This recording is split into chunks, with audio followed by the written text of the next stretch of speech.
Kindlasti on kõik teist kuulnud midagi matemaatilisest statistikast, kuid võib tekkida küsimus, mis see siiski täpsemalt on? Igapäevaelus puutume statistiliste andmetega pidevalt kokku, näiteks prognoosides ilma või lugedes mõnda uut uuringut, kus on välja toodud mingisugused võrdlused. Kuid kuidas siis ikkagi need prognoosid ja järeldused tehakse? Siin tulebki mängu matemaatiline statistika, mis aitab andmeid analüüsida, andes meile teadmised ja meetodid, millega teha kindlaid järeldusi kogu suuremahulise informatsiooni põhjal. Mõistena on matemaatiline statistika matemaatika-haru, mis tegeleb statistiliste andmete analüüsiga, et teha valimi põhjal teaduslikke ja põhjendatud järeldusi üldkogumi omaduste kohta. Ja siit tulevadki mängu esimesed mõisted. Üldkogumiks nimetatakse nähtust või objektide hulka, mille kohta soovitakse teha teaduslikult põhjendatud järeldusi, ning valim on mingisugune väiksem hulk sellest üldkogumikust. Aga kuidas selline valim saadakse? Valimi moodustamiseks on mitu erinevat viisi. Esimeseks neist on juhuslik valim, kuhu kuuluvad objektid valitakse välja juhuslikult üldkogumi kõigi objektide hulgas. Siin võib tuua näiteks PISA testi. Üldkogumiks on kõik õpilased, juhuslikult valitakse teatava arvu õpilasi testi tegema ning selle valimi tulemuste põhjal tehakse hiljem järeldused. Teine viis on planeeritud valim, kuhu kuuluvad objektid määratakse katseplaani järgi. Näiteks soovitakse uurida, milline telefon on kooliõpilaste seas kõige populaarsem. Selleks küsitletakse vaid õpilasi ühest koolist ning märgitakse üles nende telefonitootja. Üldkogumiks on kõik selle hetkel eksisteerivad õpilased. Valim on siin juhul planeeritud, kuid alati ei pruugi see olla küllalt arvukas, et teha järeldusi üldkogumi kohta. Ning viimaks saab valim ka kokku langeda üldkogumiga. Seda juhtu nimetatakse kõikseks valimiks. Näiteks uuritakse Gustav Adolfi gümnaasiumiastme kiituskirjaga lõpetanud õpilaste arvu. Uurides selle lennu igat õpilast on nii valim kui ka üldkogum sama. Uurimuse puhul saadakse andmed kas mõõtmiste või küsitluse tulemusena. Need andmed moodustavad statistilise andmestiku, mis tavaliselt esitatakse tabelina. Sellist sorti andmed jagunevad kaheks, kvalitatiivsed ja kvantitatiivsed. Kvalitatiivsed või mittearvulised tunnused kirjeldavad omadusi, mis omakorda jagunevad nominaalseteks, binaarseteks ja järjestatud tunnusteks. Nominaalsed tunnused väljendavad kategooriaid ilma loogilise järjestuseta, näiteks silmade värv. Binaarsel tunnusel on täpselt 2 võimalikku väärtust, näiteks jah või ei. Järjestatud tunnuste kategooriad on loogilises järjestuses, kuid erinevuste suurust nende vahel ei mõõdeta. Näiteks kontrolltöö hinne või rahulolu hinnang, kus variantideks hea, halb, keskmine. Kvantitatiivsed või arvulised tunnused on numbrilised andmed, mida saab mõõta. Need jagunevad omakorda diskreetseteks ning pidevateks tunnusteks. Diskreetsed tunnused on kindlaks määratud eraldiseisvad väärtused, mis saadakse tavaliselt loendamise tulemusena. Näiteks õpilaste arv klassis, peres olevate laste arv või õdede-vendade arv. Pidevad tunnused võivad võtta ükskõik millist väärtust teatud vahemikus, mis saadakse tavaliselt mõõtmiste tulemusena.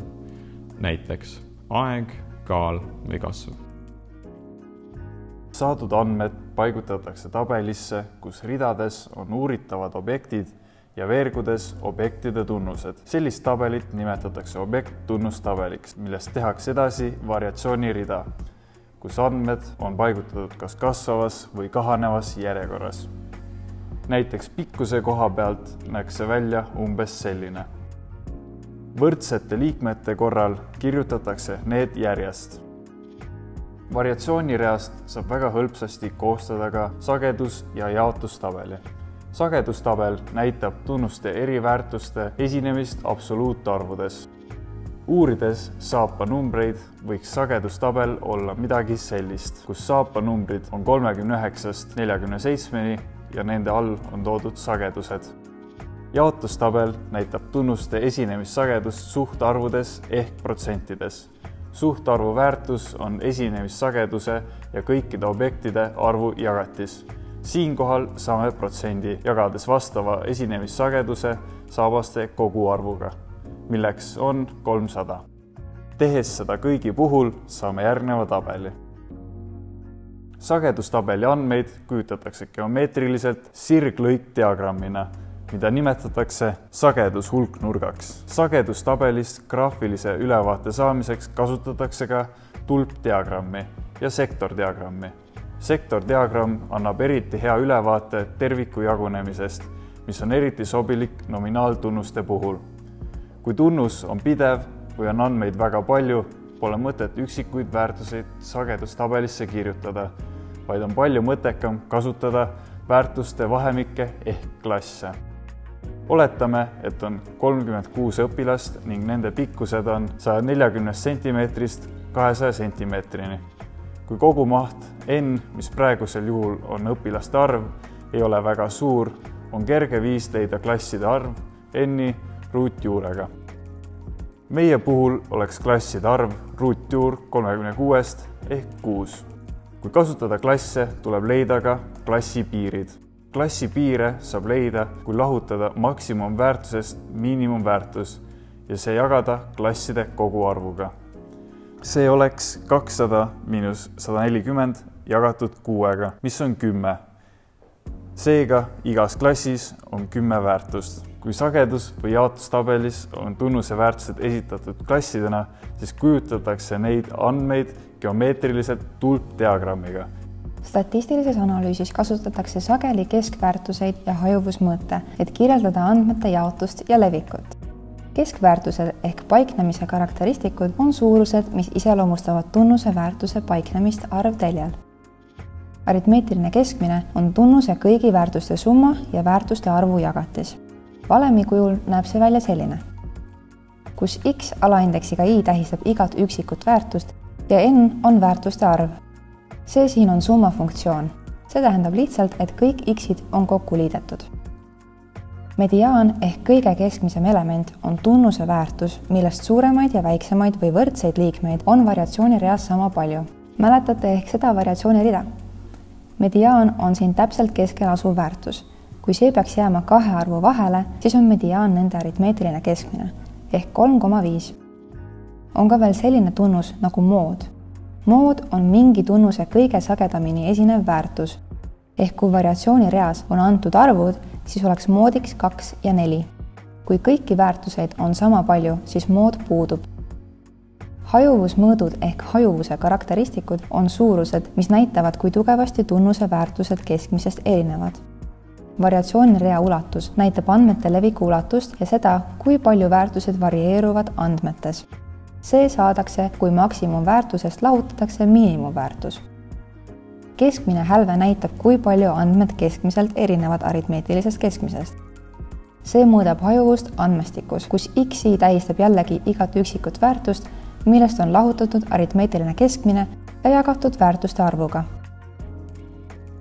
Dispersioon on tunnuse x hajuvuse mõõt, mis võrdub tunnuse hälvete ruutude aritmeetilise keskmisega, kus fi on sagedus, xi on tunnuse väärtus, x üla kriipsuga aritmeetiline keskmine ja n on kõigi sageduste summa.